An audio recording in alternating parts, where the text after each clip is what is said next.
Señal directa.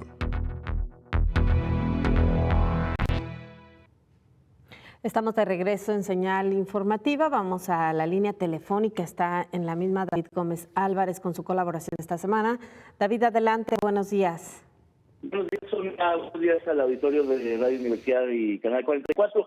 El día de hoy es para hablar del paquete económico que, como cada año, se envía hacia finales de verano, en el mes de otoño, y que genera pues una gran discusión pública, justamente porque se debate, digamos, la manera en que se van a recaudar y ejercer recursos el próximo año. Y bueno, como sabemos, el paquete económico para 2020 consta de tres grandes componentes: los ingresos, los gastos y algo que se conoce como los criterios de política económica, que es un poco, digamos, la manera en que se va a estimar y a conducir la economía. En general, me parece que se trata de un paquete relativamente coherente que mantiene sanas las finanzas públicas, algo importantísimo que recalcar, y que reconoce también al mismo tiempo un entorno económico adverso para México. Contrario a lo que muchos pensaban, que sería irresponsable, que sería un paquete, digamos, populista, me parece que no se incurre en deuda ni se echa mano de mayor déficit, lo cual, sin embargo, necesariamente supone que los recursos no alcanzarán para todos, de modo que algunos se quedarán descobijados. Por tanto, la pregunta es quiénes ganan y quiénes pierden con el presupuesto, con el paquete económico como se envía en inicio por el presidente al Congreso. Bueno, hay que decir que al gravar a todos los agentes económicos, eliminando excepciones y privilegios, la ley de ingresos propicia una mayor equidad fiscal, que era algo urgente para este país. A pesar de haber prometido López Obrador no crear nuevos impuestos, una promesa me parece contraria a la de un gobierno progresista y de izquierda, para el próximo año sí se contemplan nuevos impuestos a la economía digital que había estado al margen del fisco. Era injusto mantener exentas del pago de impuestos a las plataformas tecnológicas, muchas de ellas empresas multinacionales como Uber, que tendrían que contribuir igual que sus competidores establecidos. Cuando se volvió insostenible el subsidio de los combustibles en 2016, hay que recordar que el gobierno gravó el famoso impuesto especial sobre producción y servicios IEPS a las gasolinas, mejor conocido como el gasolinazo de enero del 2017. Para el presupuesto de este año, que fue elaborado, hay que recordar, conjuntamente entre el gobierno saliente de Peña Nieto y el entrante de López Obrador, el IEPS se mantuvo pese a la promesa de bajar el precio de los combustibles. Hoy la gasolina en México sigue siendo más cara que en Estados Unidos, por 20% más o menos, ya que el IEPS representa casi la mitad del precio de venta y porque sobre todo se trata de uno de los mayores ingresos del gobierno. También subirá el IEPS a los impuestos al tabaco, los refrescos y las bebidas edulcorantes, algo que no solo es deseable en términos fiscales, sino de salud pública. Me parece que Hacienda apuesta por una recaudación más eficiente, para lo cual se propone combatir la evasión aumentando sanciones, incluso criminalizándolas al punto de hacerlas como parte del crimen organizado, y disminuyendo las devoluciones, que habían sido un boquete enorme en los presupuestos por el cabildeo tan intenso de algunas empresas muy grandes de este país. Esto generará, obviamente, fuertes resistencias, pero en el fondo son medidas correctivas a las que creo que nadie abiertamente se podría oponer. Con esta estrategia fiscal, el gobierno espera recaudar 5.4% más de impuestos el próximo año sin aumentar realmente ninguno nuevo, simplemente fiscalizando a todos los agentes económicos, que sigue siendo, sin embargo, menor a la caída tributaria en lo que va de este año, que es de 7.5%. Es decir, en términos netos habrá menos ingresos. Y todo bajo el supuesto de que la economía crecerá 2% en promedio, una estimación optimista si se considera que este año el país crecerá en menos de 1% y, por supuesto, muy alejada del 4% prometido. En cuanto al gasto, el presupuesto de egresos plantea disminuir participaciones y aportaciones a estados y municipios en medio punto porcentual. No obstante esta disminución, el discrecional y polémico ramo 23 para obras de infraestructura y desarrollo regional aumentará en 8%, aunque claro, no todas las entidades recibirán el mismo porcentaje. Habrá que ver qué estados sí, qué estados no. En términos del federalismo fiscal, el paquete económico meterá aún más presión a gobernadores y alcaldes que tendrán el próximo año aún menos recursos. Las grandes apuestas del presupuesto son tres: seguridad pública, ya lo sabemos, la creación de la Guardia Nacional; el rescate de Pemex, una obsesión más ideológica que pragmática del presidente, y por supuesto programas sociales, aunque unos son reducidos, como el de Jóvenes Construyendo Futuros, y algunos otros tendrán más recursos. En efecto, se castigan áreas fundamentales como el campo y el medio ambiente con drásticos recortes, y también no se entiende una enorme baja en inversión pública de apenas 3% del PIB, que deberá formar parte, o que más bien dicho debería de formar parte de una política anticíclica para afrontar la inminente recesión económica que se sigue negando. Esto supone que el resto de la inversión tendrá que provenir del exterior o del sector privado, lo cual está por verse. En lo que va del 2019 existe un sobreejercicio presupuestal que se podría explicar por el cambio de gobierno. Sin embargo, lo preocupante es que las economías de dicho subejercicio pueden gastarse discrecionalmente, lo cual genera un incentivo perverso para seguir ahorrando, para después gastarlo en otra cosa.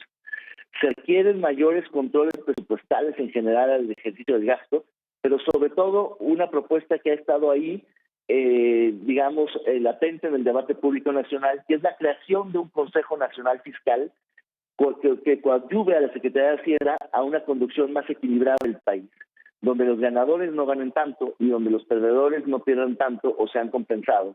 Esto es un paquete económico donde todos quepan, aunque de forma apretada. Hasta aquí mi comentario, Sonia. David, bueno, pues creo que a diferencia de lo que fue el presupuesto de 2019, en general el paquete económico, por lo que nos resumes y lo que ha salido o lo que se ha conocido de este paquete, es mucho más, podríamos decirlo, centrado o controlado o más relacionado con las inercias de un presupuesto que de grandes cambios o de incertidumbre, ¿no? Así es, yo creo que a muchos incluso les ha parecido un presupuesto típicamente inercial, de carácter neoliberal, por su, obsesión por mantener las finanzas públicas tal cual como venían manejándose, sin mayor déficit, sin mayor deuda, cuando muchos dicen que el país podría endeudarse aún más. En fin, esa ha sido una crítica. A mí me parece más bien que es un presupuesto responsable, que es un presupuesto que se mantiene en los cánones tradicionales, lo cual le da, credibilidad al país. Las calificadoras lo tomaron muy bien y también tiene algunas reorientaciones. Podremos estar o no de acuerdo con ellas. Algunas a mí me parecen muy graves, como los recortes a ciertos aspectos, pero también una apuesta a los programas sociales, al Instituto Público en Desarrollo Social, que es una apuesta propia de este gobierno. Lo que me parece es que al final el ejercicio del gasto en la parte de la administración pública es donde creo que tendríamos que estar mucho más atentos, porque ahí es donde están ocurriendo pues ciertas ineficiencias. Pero el paquete como tal, el que integra Hacienda y que manda inicialmente a la Cámara de los Diputados, me parece que es un buen saque y que habla de un poco de responsabilidad del gobierno y que creo que deja tranquilos a muchos. Y en el tema de la inversión, además de la reducción, un punto que llama la atención y que sí se dio desde el proyecto de presupuesto de 2019, David, esta centralización de las decisiones sobre a qué proyecto se le apuesta. Es decir, tomar muy poco en cuenta los proyectos a los que le apuestan los gobiernos en los estados, ya no digamos los municipios, que prácticamente no existen en la discusión de la bolsa de inversión, y que luego, pues desafortunadamente es lo que se presta al jaloneo en la discusión del paquete económico ya en las cámaras, ¿no? Así es, los municipios, como bien lo dices, están borrados de un plumazo, prácticamente no existen en la discusión presupuestal mexicana, y los gobernadores que tradicionalmente cabildeaban en Hacienda y después en la Cámara de Diputados, pues se les van a ver muy complicadas, porque primero ya no van en este paquete y después en la Cámara, pues la mayoría de Morena no sé si va a privilegiar a los gobernadores de su propio partido en las entidades donde gobiernan. Pero en realidad yo creo que tiene que ver mucho más con la decisión presidencial, con las prioridades del presidente de la República, donde se van a invertir los recursos escasos. Ya decíamos que en efecto la inversión pública cae drásticamente. A mí me parece uno de los pocos grandes errores del paquete presupuestario, porque debería de ser una palanca para enfrentar la recesión, una política anticíclica, generar mucha más inversión, pero quizá lo está viendo muy conservadoramente y el 2% en realidad va a ser mucho menos, pero el punto es que los pocos recursos que hay para inversión pública en efecto se concentran en la unidad de inversiones de Hacienda y van a responder a las prioridades presidenciales y a los grandes proyectos de infraestructura que el presidente ya ha anunciado.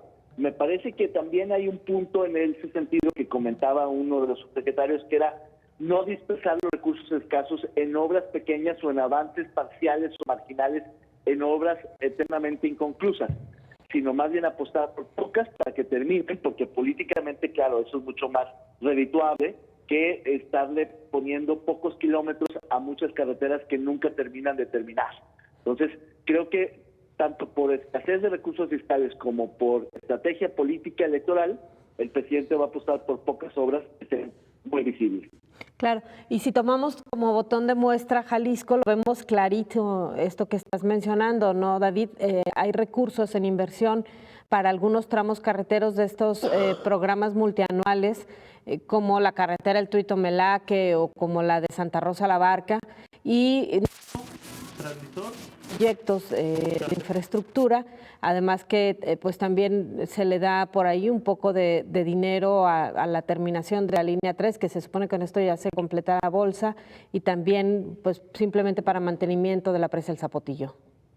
Así es, exacto. Ese es un caso muy claro donde se le da una mínima continuidad a, digamos, inversiones inerciales que no se pueden frenar, pero no mucho más que eso, y tampoco se anunciaron nuevas para Jalisco. La línea 4 no es clara que vaya a estar, ni otras obras públicas que el gobernador había cabildeado, que había negociado, que había acordado, incluso él dice, con el presidente de la República, porque como siempre la cobija no da. Todos los gobernadores han buscado tener algún tipo de obra como una línea 4, pero pues no va a ser posible, muy pocos la van a tener.